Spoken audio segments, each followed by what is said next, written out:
तो भाई लोग फाइनली मैंने देख ली Border 2 starring Sunny Deol and only Sunny Deol. जी हाँ, तो बॉर्डर 2 है तो सनी देओल है, सनी देओल है तो बॉर्डर का सीक्वल है। फाइनली मैंने देख लिया बॉर्डर 2। 3 घंटे 20 मिनट की ऑलमोस्ट यहाँ पे पिक्चर है, बहुत ही बड़ी है। लेकिन बॉर्डर एक ऐसा सीक्वल बनने वाला है जो लिटरली हिस्टोरी क्रिएट करने वाला है, क्योंकि गदर 2 ने जो लेवल की धूम मचाई थी ना, वैसे ही मुझे लगता है कि सनी पाजी की बॉर्डर 2 उसकी करियर की बिगेस्ट परफॉर्मेंस वाली पिक्चर बनने वाली है। सबसे पहले कहानी की बात करूं भाई साहब, 1971 में इंडिया वर्सेस पाकिस्तान का जो वॉर हुआ था उस पे बेस रहने वाली स्टोरी ट्रू इवेंट पे है। एंड पिक्चर में इंडियन आर्मी, एयरफोर्स और नेवी का वॉर देखने को मिलने वाला है। जहां तक पार्ट 1 में जो स्टोरी थी एयरफोर्स और इंडियन आर्मी की थी, लेकिन अब की बार हमको नेवी का भी वॉर देखने को मिलने वाला है। मतलब कि समुद्र के सीन भी बहुत ही देखने को मिलने वाले। First half and second half दोनों बहुत ही लेंदी है, मतलब कि आपको पिक्चर लंबी लगेगी, लिटरली बहुत ही लंबी लगने वाली। लेकिन सनी देओल के परफॉर्मेंस की बात करो भाई साहब, लिटरली सनी देओल ने स्क्रीन को फाड़ के रख दिया। जब जब लिटरली स्क्रीन पे कुछ भी डायलॉग बोलते हैं ना, एक टाइम पे तो सनी देओल की आवाज नहीं आ रही थी, पब्लिक चिल्ला चिल्ला के पागल हो चुकी थी। एंड सनी देओल का काम आपको पैसा वसूल लगने वाला है। लिटरली सनी देओल के फैंस तो पागल हो जाने वाले, क्योंकि जैसा पार्ट 1 में जो काम था, उस बंदे के जो इमोशनल थे, उस बंदे की जो एनर्जी थी, सारी की सारी एनर्जी आपको पार्ट 2 में देखने को मिलने वाली है। अक्षय कुमार की केसरी मूवी आई थी ना, वही डायरेक्टर यहाँ पे इस मूवी को डायरेक्ट करे, तो मुझे लगा ही था कि ये मूवी में बहुत इमोशनल देखने को मिल सकते हैं। एंड सबसे ज्यादा मुझे इंप्रेस किया है तो दिलजीत पाजी ने। जी हाँ, तो उसका जो एयरफोर्स का कैरेक्टर है ना, टोटली बवाल है, मतलब कि एकदम रियलिस्टिक और टोटली बवाल काम किया है उस बंदे ने। जैसे पार्ट 1 में जैकी श्रॉफ का कैरेक्टर था ना, वैसे आपको उसका कैरेक्टर देखने को मिलने वाला है। बाकी Varun Dhawan and earn city का काम मुझे ठीक ठाक लगा है, गुड। लेकिन सनी पाजी ऐसा इंप्रेस वर्क नहीं किया, लेकिन भाई साहब उन लोगों ने भी टोटली अपने जगह तो काम किया है। लेकिन सबसे ज्यादा तारीफ करना चाहता हूँ सपोर्टिंग कास्ट की। जितने भी फौजी देखने को मिले ना भाई साहब, लिटरली ऐसा लगेगा कि हमारे सामने ही वॉर हो रहे, क्योंकि भाई साहब लिटरली वो लोगों ने बवाल काम किया है। लेकिन इस पिक्चर की जो मेन जान है ना, इसके गाने, उसके बीजीएम। जी हाँ, सो गाने और बीजीएम की वजह से मुझे टोटली धमाकेदार लग जाती है। लेकिन गाने ना हो तो लिटरली पिक्चर आप छोड़ के चले जाएंगे, ऐसा बोर होने वाले। लेकिन भाई साहब इस मूवी के गाने जब जब बजते हैं ना, लिटरली गूज बम आते हैं। लेकिन एक छोटा सा मैं स्पॉइलर दूंगा, बहुत ही ज्यादा कुछ रिवील नहीं करूंगा, लेकिन सनी देओल का एक सीन आएगा पिक्चर में जिसमें अंतिम संस्कार का सीन आने वाला है। एंड सनी पाजी के जो इमोशनल देखने को मिलने वाले ना, उसमें लिटरली उस बंदे ने बता दिया कि इस एज में भी वो 90s मूवी जैसी एनर्जी रखता है। 90s में जो इमोशनल थे, सभी के सभी इमोशनल हमको इस मूवी में देखते हैं। मतलब कि सनी पाजी ने अपना 100% नहीं 200% दिया है पिक्चर को। एंड लिटरली मैं लिख के दे रहा हूँ, सनी पाजी के कंधे पे चलने वाली पिक्चर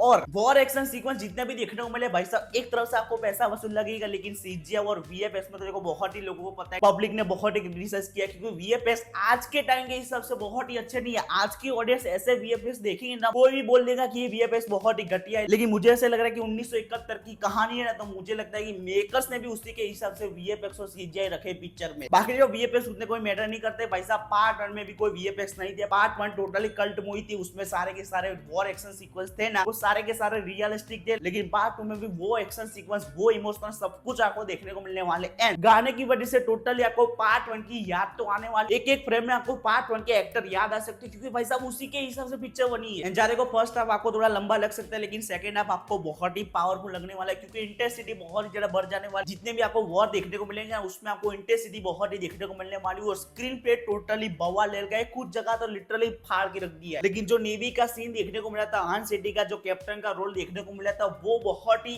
अनरियलिस्टिक लगता है, क्योंकि ऑलरेडी पार्ट 1 में वो एक्शन सीक्वेंस देखने को नहीं मिला था। मेकर से पार्ट 2 में नेवी का सीन भी डाला, क्योंकि कहानी उसी के हिसाब से थी। लेकिन पार्ट 2 में जो नेवी का सीन है ना, वो लिटरली बहुत ही नकलीपन लगता है। लेकिन फिर भी मेकर्स ने बहुत ही कुछ छुपाने की कोशिश की। लेकिन पिक्चर के इमोशनल आपको पार्ट 1 जैसे 101% लगने वाले। बाकी सनी देओल तो पिक्चर टोटली पैसा वसूल रहने वाली। रिपब्लिक के दिन तो ऐसी ही मूवी चलती है, लेकिन आपको देखनी है तो मैं एक ही बात सजेस्ट करना चाहता हूँ कि अगर आप सनी देओल के फैंस है तो ये मूवी टोटली आपके लिए बनी हुई है। बॉर्डर का सीक्वल देखने के लिए बहुत ही वेट था, तो देख लो। एंड रिपब्लिक के वीकेंड में तो ऐसी मूवी 101% चलने वाली। बाकी देखते हैं कि पब्लिक कितना सपोर्ट करने वाली। मेरा रिव्यू तो यही था, लेकिन पब्लिक का रिएक्शन और बाकी रिव्यूअर्स का क्या कहना है वो देखने के बाद पता चलेगा कि पिक्चर चलेगी कि नहीं चलेगी। बाकी आपको क्या लगता है कमेंट करके वीडियो को लाइक एंड चैनल को प्लीज सब्सक्राइब करना। डे बाय डे बॉर्डर 2 की सारी बॉक्स ऑफिस की रिपोर्ट मिलने वाली, तो वीडियो को लाइक करना। मैं आकाश, थैंक यू।